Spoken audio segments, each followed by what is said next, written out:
জয় মা কালী। ওম নমঃ শিবায়।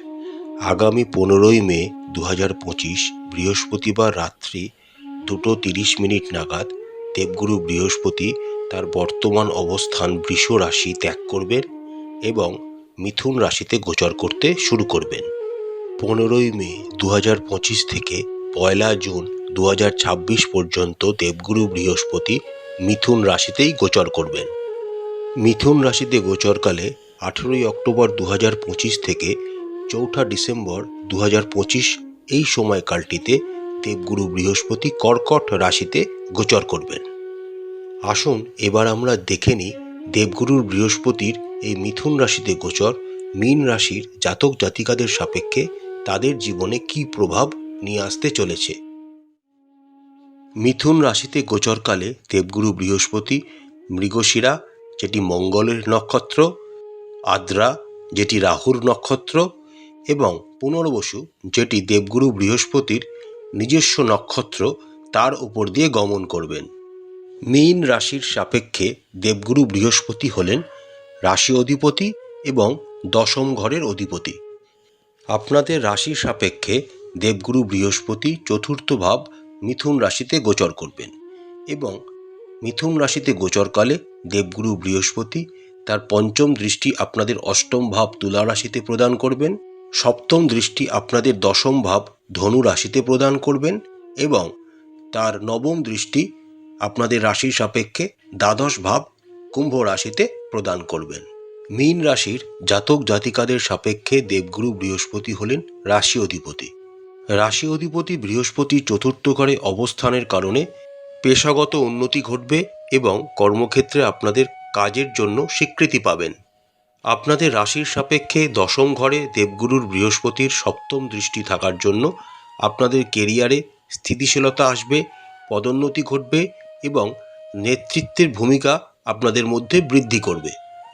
দেবগুরু বৃহস্পতির গোচরকালে যে সমস্ত মীন রাশির জাতক জাতিকারা শিক্ষকতা, পরামর্শদাতা, রিয়েল এস্টেট এবং আধ্যাত্মিক পেশার সাথে জড়িত রয়েছেন তাদের জন্য খুবই অনুকূল হতে চলেছে। তবে দেবগুরু বৃহস্পতির পঞ্চম দৃষ্টি আপনাদের অষ্টম ভাব তুলা রাশিতে থাকার জন্য হট করে কোনো রকম পরিবর্তন বা কর্মক্ষেত্রে রূপান্তর বা অপ্রত্যাশিত চ্যালেঞ্জও কিন্তু আপনাদের জীবনে আসতে চলেছে।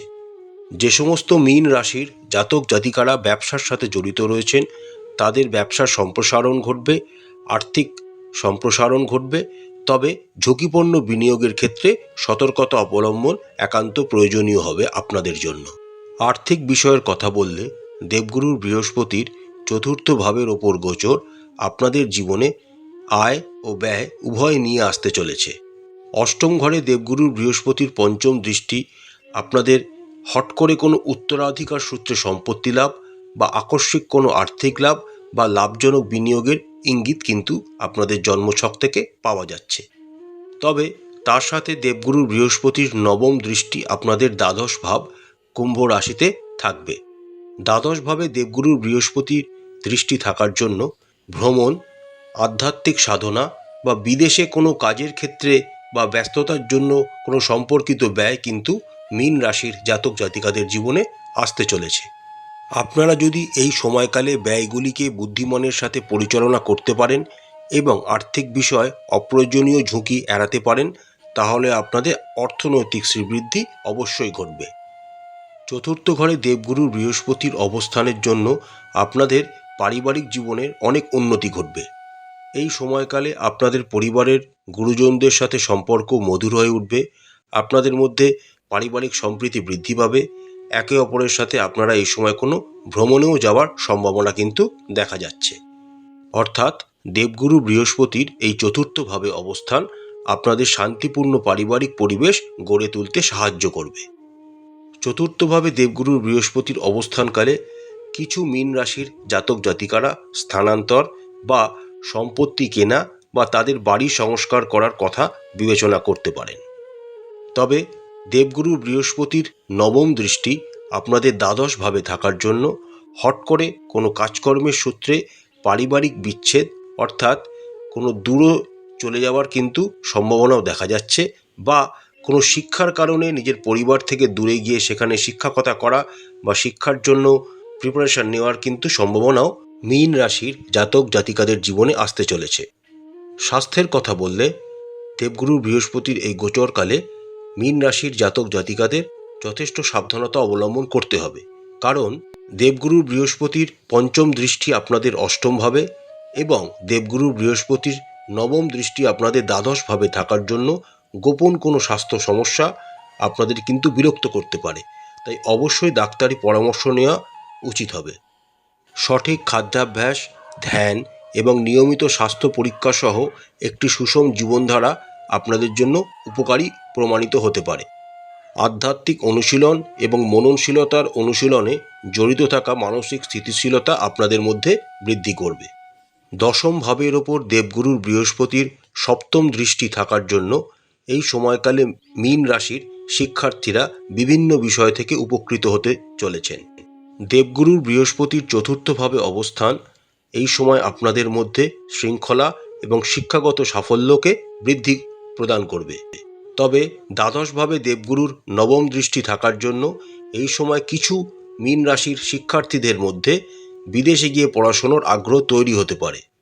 অষ্টমভাবে দেবগুরুর বৃহস্পতির পঞ্চম দৃষ্টি থাকার জন্য যে সমস্ত মীন রাশির শিক্ষার্থীরা গবেষণাভিত্তিক ক্ষেত্রে যুক্ত রয়েছেন বা আধ্যাত্মিক অধ্যয়নে যুক্ত রয়েছেন তাদের জন্য বিশেষ অনুকূল হতে চলেছে।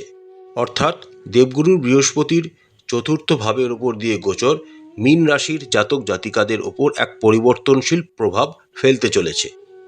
আপনাদের কেরিয়ারে অগ্রগতি ঘটবে, আর্থিক স্থিতিশীলতা আপনাদের মধ্যে আসবে এবং উন্নত পারিবারিক সম্পর্কের সুযোগ আপনারা পাবেন। তবে সতর্কভাবে আর্থিক পরিকল্পনা করতে হবে এবং স্বাস্থ্যকে সঠিক রাখার জন্য তাকে অগ্রাধিকার দিতে হবে। এই সময় মীন রাশির জাতক জাতিকাদের মধ্যে আধ্যাত্মিকতার বিকাশ ঘটবে এবং যা আপনাদের মানসিক কষ্টের নিরাময়ের অন্যতম কারণ হয়ে উঠবে। প্রতিকারস্বরূপ মীন রাশির জাতক জাতিকারা দেবগুরু বৃহস্পতির বীজ মন্ত্র প্রত্যেক দিন 108 বার করে জপ করবেন। প্রত্যেক দিন শ্রী ভগবান বিষ্ণুর পূজা করবেন এবং শ্রী বিষ্ণু সহস্রনাম প্রত্যেক দিন পাঠ করবেন। যদি আপনারা সময় না পান তাহলে সেটা শুনতেও পারেন, তাও আপনারা সুফল পাবেন। প্রত্যেক বৃহস্পতিবার হলুদ রঙের বস্ত্র বা হলুদ রঙের মিষ্টি বা হলুদ রঙের ফুল কোনো ভিক্ষুককে দান করুন। নিজেদের আর্থিক সামর্থ্য অনুযায়ী কোনো শিক্ষা প্রতিষ্ঠান বা আধ্যাত্মিক শিক্ষা কেন্দ্রকে কিছু অর্থ দান করুন, এতে আপনাদের আরও সুফল বৃদ্ধি পাবে। আশা করছি বন্ধুরা, দেবগুরুর বৃহস্পতির মিথুন রাশিতে গোচর প্রত্যেক মীন রাশির জাতক জাতিকাদের জীবনে সুফল বয়ে নিয়ে আসবে।